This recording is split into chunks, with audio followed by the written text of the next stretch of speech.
आता जाणून घेणार आहोत आंतरराष्ट्रीय घडामोडी अगदी वेगवान स्वरूपात. बघूयात नेमकं आता या क्षणापर्यंत जगाच्या पाठीवर कुठे कुठे नेमकं काय घडलं. येमेनची राजधानी साना येथे झालेल्या चेंगराचेंगरीत 78 जणांचा मृत्यू झाला तर 75हून अधिक नागरिक जखमी झालेत.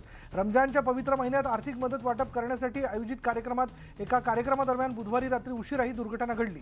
जखमींना रुग्णालयात दाखल करण्यात आले.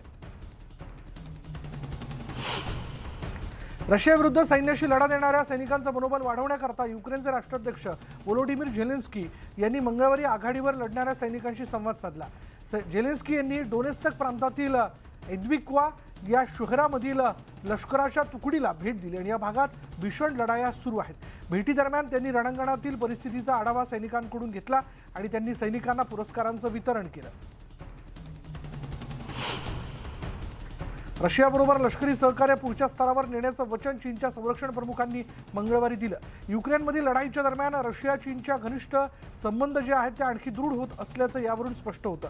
चीनचे संरक्षण मंत्री जनरल ली शांगफू यांनी रशियाचे राष्ट्राध्यक्ष व्लादिमीर पुतिन यांच्यासोबत रविवारी झालेल्या बैठकीनंतर रशियाचे संरक्षण मंत्री सर्गेई शोइगू यांच्याशी चर्चा केली. संरक्षण मंत्री म्हणून पदभार स्वीकारल्यानंतर त्यांनी पहिली भेट रशियाला दिली. चीन रशिया संबंध बाह्य जगाला दाखवण्यासाठी आणि दोन्ही देशांमधील सामरिक सहकार्य मजबूत करण्याचा दृढ निश्चय दर्शवण्यासाठी असल्याचं ली यांनी मंगळवारच्या शोइगू यांच्याशी झालेल्या बैठकीत सांगितलं.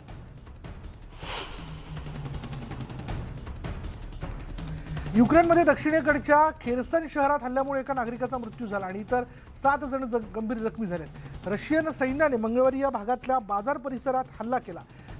खेर्सनच्या लष्करी प्रशासनाने जखमींवर जवळच्या शॉपिंग सेंटरमध्ये उपचार देऊ केलेले असतानाच त्याच्याबद्दलचा व्हिडिओ देखील शेअर केला. युक्रेनमध्ये गेल्या 24 तासात किमान 3 नागरिक ठार झाले असून आणखी 11 जण जखमी झालेले आहेत अशी माहिती युक्रेनच्या अध्यक्षीय कार्यालयानं दिली. आणि यामुळे डोनबासच्या पूर्वेकडील भागात जीवितहानी झाली, ज्यात डोनेत्स्क आणि लुहान्स्क प्रांताचा समावेश आहे. रशियाचे अध्यक्ष व्लादिमीर पुतिन यांनी युक्रेनमधील रशियन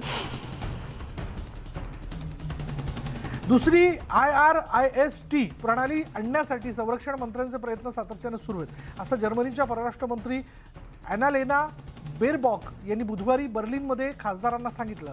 बेरबॉक यांनी युक्रेनला वितरित केल्या जाणाऱ्या क्षेपणास्त्रांचा उल्लेख केला नाही. जर्मनीने वचन दिल्याप्रमाणे गेल्या वर्षी 4 IRIS-T हवाई संरक्षण प्रणाली काही महिन्यांपूर्वी युक्रेनमध्ये आली होती आणि केवळ व्यापार हा चीनसोबत अस्तित्वात असलेल्या समस्या सोडवण्याचा मार्ग नाही असंही त्यांनी यावेळी स्पष्ट केलं. सुदानमध्ये सुरू झालेल्या लष्करी दलांमधल्या लढाईमुळे झालेल्या विनाशाची व्याप्ती उपग्रह प्रतिमांद्वारे दिसून येते. खार्तूम आंतरराष्ट्रीय विमानतळावरही या संघर्षातून मोठं नुकसान झालंय. विमानतळावर ज्याची लष्करी बाजू देखील आहे आणि या भागात सोमवारी दुपारी प्रतिमांमध्ये सुमारे 20 विमानांचं नुकसान झाल्याचं बघायला मिळालं. काही पूर्णपणे उद्ध्वस्त झाले होते तर एका विमानातूनही धूर येताना त्यामध्ये दिसतोय आणि या विमानात नागरी आणि लष्करी लढाऊ विमानं आणि हेलिकॉप्टर यांचा समावेश आहे. सुदान आणि ट्युनिशियामधील उद्भवलेल्या परिस्थितींबद्दल जर्मन सरकारनं चिंता व्यक्त केली. दोन्ही देशांनी लोकशाही मूल्य जपण्याचं आवाहन सरकारनं केल्याचं प्रवक्त्यानं बुधवारी बर्लिनमध्ये पत्रकार परिषदेत सांगितलं. खार्तूममधील सुरक्षा परिस्थितीमुळे बुधवारी जर्मन नागरिकांना सुदानच्या राजधानीतून बाहेर काढण्यासाठी लष्करी कारवाई रद्द करण्यात आल्याच्या स्थानिक वृत्तांवर सरकारनं सार्वजनिकपणे भाष्य करण्यास नकार दिला. जर्मन नागरिकांना सुरक्षित ठिकाणी जाण्यास सांगितलं आहे आणि त्यांना मदतीसाठी सर्व पर्याय तपासले जात असल्याचं परराष्ट्र मंत्रालयाच्या प्रवक्त्या अँड्रिया सासे यांनी सांगितलं. सुदानमध्ये अयशस्वी झालेल्या युद्धविरामानंतर पुन्हा एकदा 24 तासांच्या युद्धविरामाचे प्रयत्न नव्यानं सुरू करण्यात आले. त्या दरम्यान खार्तूमच्या रहिवाशांनी पाणी आणि इतर मूलभूत गोष्टींचा साठा करायला सुरुवात केली आहे. रहिवाशांनी टाकीतून पाणी भरण्यासाठी रिकामे बॅरल आणि प्लास्टिकचे कंटेनर राजधानीतून न्यायला सुरुवात केली. परिस्थितीमुळे घाबरलेल्या सुदानी नागरिकांनी खार्तूममधून पळ काढला होता. त्यांनी काही सामानही नेण्याचा प्रयत्न केला होता. संध्याकाळी 6 वाजता नव्यानं युद्धविराम लागू झाल्यानंतर पहिल्या तासांमध्ये लढाईची तीव्रता कमी झाली. बुधवारी शहराच्या मध्यभागी तुरळक चकमकी सुरू आहेत. युद्धविराम त्वरित संपल्यानंतर बुधवारी दोन सैन्यांमधील लढाई भडकली। मानवतेच्या दृष्टिकोनातून आंतरराष्ट्रीय स्तरावर मध्यस्थी केलेल्या युद्धबंदीची अंमलबजावणी करण्यात अयशस्वी ठरल्याचा आरोप सुदानच्या सशस्त्र दलांनी बुधवारी प्रतिस्पर्धी रॅपिड सपोर्ट फोर्सेसवर केला, ज्यामुळे 5व्या दिवशी ही लढाई सुरू राहिली। नागरिकांवर हल्ले करण्यात आले, म्हणजे त्यांची मालमत्ता लुटण्यात आली आणि बहरी शेजारील बहरी मार्केट जाळल्याचा आरोप सशस्त्र दलाचे प्रवक्ते ब्रिगेडियर जनरल नबील अब्दुल्ला अली मौसा यांनी या RSFवर केला। आणि या आठवड्याच्या शेवटी हिंसाचार सुरू झाल्यापासून मृतांची संख्या किमान 270 वर पोहोचल्याचं संयुक्त राष्ट्रांनी सांगितलं। सतत गोळीबार आणि हवाई हल्ल्यांनी राजधानी खार्तूम आणि नाईल नदीच्या पलीकडील ओमदुर्मन शहर हादरलंय। रहिवाशांनी लष्करी मुख्यालयाभोवती आणि आंतरराष्ट्रीय विमानतळाजवळ त्यांच्या चकमकी झाल्यात। जपानी नागरिकांना सुदानमधून बाहेर काढण्याची तयारी सुरू आहे। सुदानचं लष्कर आणि निमलष्करी दल रॅपिड सपोर्ट फोर्स म्हणजेच RSF मध्ये 24 तासांच्या संघर्ष विरामाची घोषणा करण्यात आली आहे। सुदानच्या युद्धविरामाला आंतरराष्ट्रीय स्तरावरही मध्यस्थी करण्यात आली आणि त्यानंतरही काही तास लढाई सुरूच होती। मुख्य कॅबिनेट सचिव हिरोकाझो मात्सुनो यांनी बुधवारी आपत्कालीन पत्रकार परिषदेमध्ये याविषयी माहिती दिली।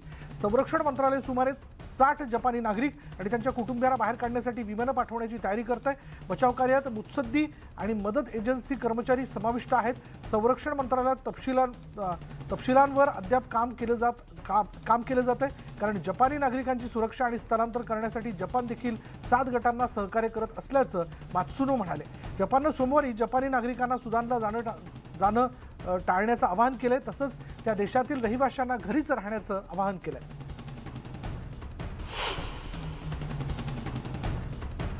डोनाल्ड ट्रम्प यांच्या आरोपामुळे नाराज असलेले रिपब्लिकन त्यांच्यावर आरोप करणाऱ्या फिर्यादींविरुद्ध आरोप करताना दिसत आहेत। ते मॅनहॅटन डिस्ट्रिक्ट अटर्नी अल्विन ब्रॅगला त्यांच्याच होम पिचवर वैचारिक संघर्षात हरवण्याच्या प्रयत्नात आहेत आणि हाऊस ज्युडिशरी कमिटीची क्षेत्रीय सुनावणी ब्रॅगच्या कार्यालयाजवळ आयोजित केली जाते। न्यूयॉर्कचे महापौर रिक ॲडम्स आणि डेमोक्रॅटिक प्रतिनिधी जेरी नॅडरल रिपब्लिकन नेतृत्वाखाली सुनावणीचा निषेध करण्यासाठी सुनावणीपूर्वी एकत्र आले होते आणि सुनावणी एका कारणासाठी बोलवली जाते आणि ती फक्त आणि फक्त डोनाल्ड ट्रम्पचं संरक्षण करण्यासाठी, असं नॅडलर यांनी म्हटलंय।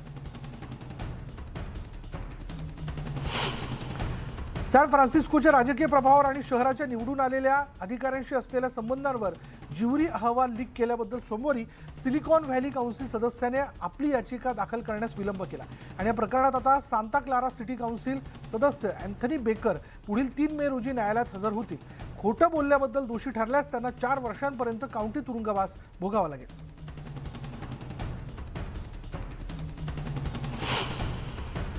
संयुक्त राष्ट्रांनी जारी केलेल्या आकडेवारीनुसार 2023च्या मध्यापर्यंत 2.9 दशलक्ष लोकसंख्येनं चीनला मागे टाकून भारत जगातील सर्वाधिक लोकसंख्या असलेलं राष्ट्र बनण्याच्या मार्गावर आहे। संयुक्त राष्ट्रांच्या अंदाजानुसार दक्षिण आशियाई देशात चीनच्या 1.4257 अब्ज लोकांच्या तुलनेमध्ये वर्षाच्या मध्यापर्यंत अंदाजे अधिक लोकसंख्या असेल। लोकसंख्या शास्त्रज्ञ म्हणतात की लोकसंख्येच्या डेटाच्या मर्यादेमुळे अचूक तारखेची गणना करणं अशक्य होतं। युनायटेड नेशन्सच्या लोकसंख्येचा डेटा जेव्हा सुरू झाला तेव्हापासून किमान 1950 पासून चीनची जगातील सर्वात जास्त लोकसंख्या आहे। चीन आणि भारत या दोन्ही देशांची 1.4 अब्ज लोकसंख्या आहे आणि एकत्रितपणे ते जगातील 8 अब्ज लोकांपैकी 1/3 लोक आहेत।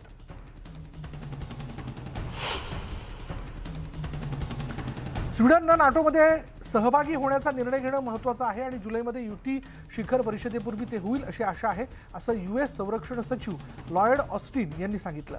आम्ही आमच्या मित्र राष्ट्रांना तुर्की आणि हंगेरीला स्वीडनच्या प्रवेशास शक्य तितक्या लवकर मान्यता देण्यासाठी प्रोत्साहित करतो आणि जुलैमध्ये विल्नियस शिखर परिषदेच्या वेळेपर्यंत स्वीडन नाटोचा सदस्य होईल असा आम्हाला पूर्ण अंदाज आहे। ऑस्टिन यांनी म्हटलंय की स्वीडनचे संरक्षण मंत्री पाल जॉन्सन यांनी म्हटलं की त्यांना आशा आहे की स्वीडनला उन्हाळ्यापर्यंत प्रवेश मिळेल। जुलैच्या सुरुवातीला लिथुआनियामध्ये नाटो शिखर परिषद होणार आहे।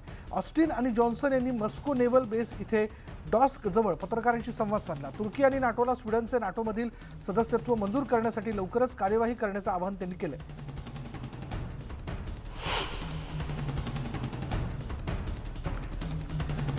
लोअर मॅनहॅटनच्या फायनान्शियल डिस्ट्रिक्टमध्ये पार्किंग गॅरेज कोसळलं आणि या दुर्घटनेत एका कामगाराचा मृत्यू झाला तर 5 जण जखमी झाले। सेडान आणि SUV या इमारतीच्या ढिगाऱ्याखाली गेलेले आहेत, तर इमारतीच्या ढिगाऱ्याखालील गाड्यांमध्ये कुणी आहे का याचा शोध काल उशिरापर्यंत सुरू होता, असं अग्निशमन विभागाचे ऑपरेशन्सचे प्रमुख जॉन एस्पोसिटो यांनी सांगितलं. वरच्या मजल्यावर अडकलेल्या एका गॅरेज कर्मचाऱ्याला वाचवण्यात यश आलं. सिटी हॉल आणि ब्रुकलिन ब्रिजपासून काही ब्लॉक्सवर आणि न्यूयॉर्क स्टॉक एक्सचेंजपासून सुमारे अर्धा मैलावर हे गॅरेज कोसळलं. पार्किंग गॅरेज कोसळल्यामुळे उद्ध्वस्त झालेल्या कार कर्मचाऱ्यांनी हटवल्या. बांधकामासाठी वापरल्या जाणाऱ्या यंत्रसामुग्रीनं या कार आणि मलबा बाजूला करण्यात आला. लोअर मॅनहॅटनमधील अर्धवट कोसळलेल्या पार्किंग स्ट्रक्चर साईटवर काल उशिरापर्यंत शोधकार्य सुरू होतं आणि हे गॅरेज कोसळण्याचं कारण काय आहे हे अद्याप स्पष्ट झालेलं नाही.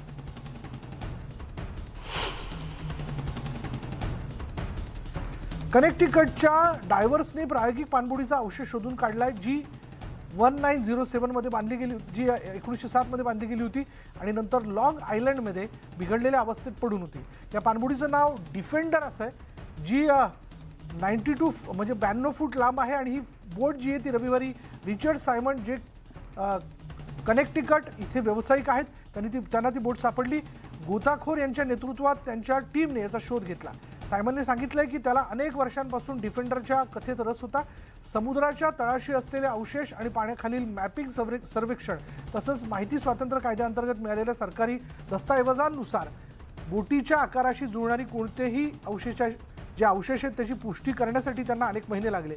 खरं तर पाणबुडीचा आकार खूप वेगळा असतो. ते म्हणालेत की ती 100 फूट लांब आणि 13 फूट व्यासाची असणार. म्हणून मी एवढ्या लांबलचक प्रत्येक वस्तूंची यादी बनवली आणि त्या यादीमध्ये एकच लक्ष होतं ते म्हणजे डिफेंडर.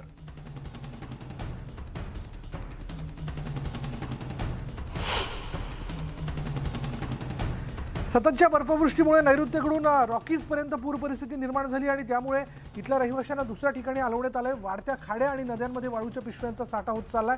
एरियल व्हिडिओमध्ये मिनेसोटामधील स्टील वॉटरमधील शेजारच्या परिसरातून पाण्याच्या प्रवाहाची दृश्य कॅप्चर करण्यात आली आहेत. मंगळवारी या भागात थंड वातावरण होतं तसंच पाणीसुद्धा ओसरायला मदत झाली. स्पेनच्या ईशान्य भागातील अधिकाऱ्यांनी इशारा दिला आहे की बार्सिलोना आणि जवळपास 6 दशलक्ष लोकांचं शहर असलेल्या परिसराला येत्या काही महिन्यांमध्ये पाणी वापरावर आणखी कडक निर्बंध लागू शकतात. असोसिएटेड प्रेसने कॅप्चर केलेल्या फुटेजमध्ये ईशान्य स्पेनमधील साऊ जलाशयात कोरड्या मातीसह दुष्काळाची व्यक्ती चित्रित झाली. बार्सिलोना आणि स्पेनच्या ईशान्येकडील इतर लहान शहरांचा समावेश असलेल्या क्षेत्रासाठी जलस्रोतांचं व्यवस्थापन करणाऱ्या कॅटलोनियाच्या जलसंस्थेचे प्रमुख सॅम्युएल रेयस यांनी म्हटलंय की पाऊस पडला नाही तर सप्टेंबरपर्यंत या भागात दुष्काळ घोषित केला जाईल. ट्युनिशियन लोकांना पिण्याच्या पाण्याच्या टंचाईचा सामना करावा लागतोय आणि देशाच्या अनेक भागांमध्ये रात्रीच्या वेळेस तासनतास पाणी पुरवठा खंडित केला जातो कारण दीर्घकाळापासून दुष्काळाची झळ उत्तर आफ्रिकन राष्ट्रावर पाहायला मिळते. ट्युनिशियामध्ये सलग 5व्या वर्षी दुष्काळ पडलाय, ज्या धरणांमध्ये पाणी साचलंय. कृषी आणि जलसंपदा मंत्रालयाच्या आकडेवारीनुसार ट्युनिशियातील 30 धरणांपैकी एकही धरण 1/3 सुद्धा भरलेलं नाही. ते सिंचनासाठी पण पिण्याच्या पाण्याच्या पुरवठ्यातलं पाणी वापरलं जातं. भारतात 24 तासात 12,591 नवीन कोरोना रुग्णांची नोंद झाली तर देशभरात 65,286 रुग्णांवर उपचार सुरू आहेत. एका दिवसात 40 कोरोना रुग्णांचा मृत्यू झाला आहे. यात केरळमधील 11 मृत्यूंचा समावेश आहे. दिल्लीत कोविडमुळे 6 जणांचा मृत्यू झाला आहे. गेल्या 24 तासात मृतांची संख्या वाढून 5,31,230 इतकी झाली आहे.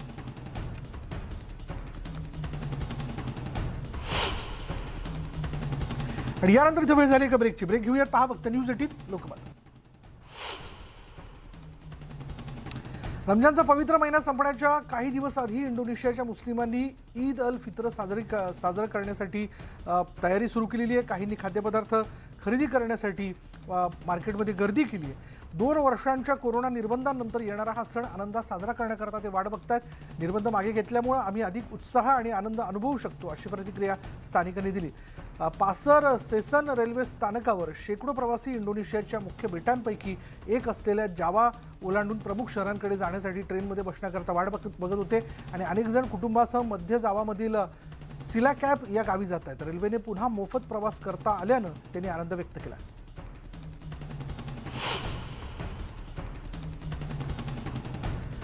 Guardian's of the Galaxy vol 3चे कलाकार आणि दिग्दर्शक मंगळवारी 18 एप्रिल रोजी सोलमध्ये पत्रकारांशी संवाद साधत होते कारण त्यांनी त्यांच्या लाडक्या मार्वल फ्रँचायझीमधील नवीन भागासाठी जागतिक दौरा सुरू केला. दिग्दर्शक जेम्स गन आणि कलाकार सदस्य कॅरेन गिलन, पॉम क्लेमेंटिफ आणि ख्रिस प्रँट यांनी जमलेल्या पत्रकारांशी त्यांच्या आगामी चित्रपटाविषयी चर्चा केली. या चित्रपटातील पीटर क्विल उर्फ स्टार लॉर्ड त्याच्या आयुष्यातील प्रेमाबद्दल शोक व्यक्त करताना दिसतोय. वुडी हॅरेल्सन, जस्टिन थेरॉक्स आणि लीना हेडली यांच्या नवीन HBO मालिकेच्या व्हाईट हाऊस प्लंबरच्या प्रीमियरसाठी रेड कार्पेटवरती एकत्र आले होते. सिनेमात निक्सनच्या राजकीय कारकिर्दीवर भाष्य करण्यात आले आणि वॉटरगेट मास्टरमाइंड हॉवर्ड हंट आणि गॉर्डन लिडी म्हणजेच जस्टिन थेरॉक्स यांनी अध्यक्षपद कसं पाडलं यावरती कथानक आहे. दरम्यान व्हाईट हाऊस प्लंबर हे ऑपरेशनचं गुप्त नाव होतं आणि याविषयी हॅरेल्सन पत्रकारांशी बोलत होते. दरम्यान थेरॉक्स म्हणालेत की या संपूर्ण घोटाळ्याबद्दल अमेरिकेला अजूनही आकर्षण कमालीची उत्सुकता आहे. ऑस्कर विजेता मलेशियन अभिनेत्री मिशेल योह मंगळवारी क्वालालंपूरमधील पॅव्हेलियन मॉलमध्ये तिच्या चाहत्यांना भेटली. तिने मनापासून जे काही ठरवलंय ते ती साध्य करते आणि त्यामुळे मला सुद्धा तिच्यापासून प्रेरणा मिळते अशी प्रतिक्रिया मिशेलची फॅन साशरिका लुसा हिने दिली आहे. योबेले लिम या आणखी एका चाहत्याने तिचं वर्णन खूप सुंदर असल्याचं केलं, पण ती न डगमगता सर्व काही साध्य करू शकते असं देखील ती म्हणाली आहे. या वर्षाच्या सुरुवातीला everything everywhere all and once या चित्रपटातील तिच्या उत्कृष्ट अभिनयाबद्दल सर्वोत्कृष्ट अभिनेत्रीचा ऑस्कर पुरस्कार तिला मिळालेला आहे. ऑस्कर जिंकणारी योह पहिली आशियाई अभिनेत्री ठरली आहे.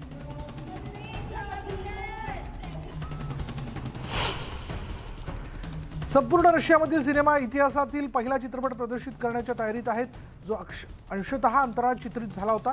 द चॅलेंज या सिनेमाची रशियन स्टेट TV चॅनल 1 आणि फेडरल एजन्सी रॉस्कोमॉसद्वारे निर्मिती करण्यात आली. यात 37 वर्षीय अभिनेता युलिया पेरेसिल्डने सर्जनची भूमिका साकारली. 2020 मध्ये चित्रीकरणाची तयारी सुरू झाली होती, जेव्हा चॅनल 1ने मुख्य भूमिकेसाठी स्पर्धा म्हणजे या ठिकाणी ऑडिशन जाहीर केली आणि त्यानंतर 25 अंतिम स्पर्धकांना ते अंतराळात जाण्यासाठी योग्य असल्याचं सिद्ध करण्यासाठी कठीण वैद्यकीय चाचण्या आणि परीक्षांना त्यांना सामोरं जावं लागलं.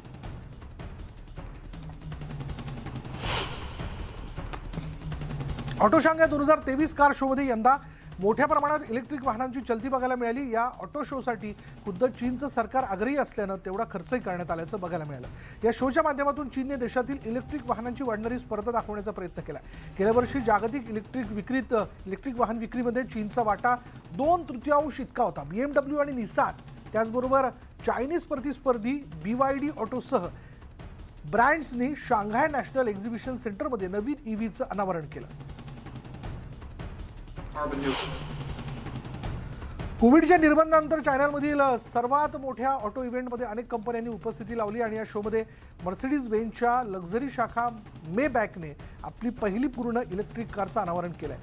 आणि या ऑटो शोच्या निमित्ताने जर्मन कंपन्यांच्या बरोबरीने चीनमधील कंपन्यांनी आपली इलेक्ट्रिक वाहनं पुढे आणली होती. वेगवेगळ्या टेक्नॉलॉजी असणाऱ्या या कार सगळ्यांच्या आकर्षणाचं केंद्र ठरल्या.